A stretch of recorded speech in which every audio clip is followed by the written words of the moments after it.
US பிரசிடெண்ட்டும் Chinese பிரசிடெண்ட்டும் meet பண்ணியிருக்காங்க. அதோட update தான். ஸ்ட்ரைட் ஆஃப் ஹார்மோஸை ஃப்ரீ பண்ணுறதுக்காக பேச்சுவார்த்தை போயிருக்கு. ஒயிட் ஹவுஸும் அதை அஃபிஷியலாக கன்ஃபார்ம் பண்ணியிருக்காங்க. எனர்ஜி க்ரைசிஸை கண்ட்ரோல் பண்ணுறதுக்காக இந்த ஸ்டெப் எடுத்திருக்காங்க.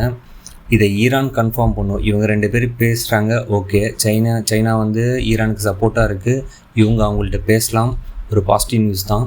பட் ஈரான் இதை அஃபிஷியலாக கன்ஃபார்ம் பண்ணணும். ஆனால் ஒயிட் ஹவுஸ்லேருந்து இந்த நியூஸ் வந்திருக்கு.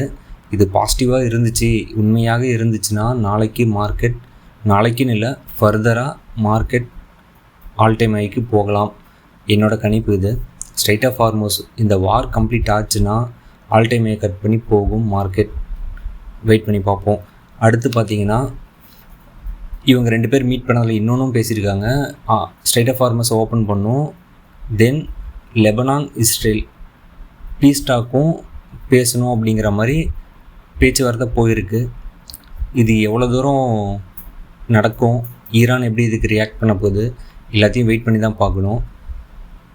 பாசிட்டிவ் நியூஸ் வந்திருக்கு. மார்க்கெட் க்ரீன் ஆகுது, 2 நாளாக க்ரீனாக இருக்குது. ஃபர்தராக எப்படி போகுது, இந்த மூமெண்ட்ஸ்லாம் எப்படி இருக்குன்னு பார்ப்போம். வெயிட் பண்ணி பார்ப்போம். தேங்க்யூ.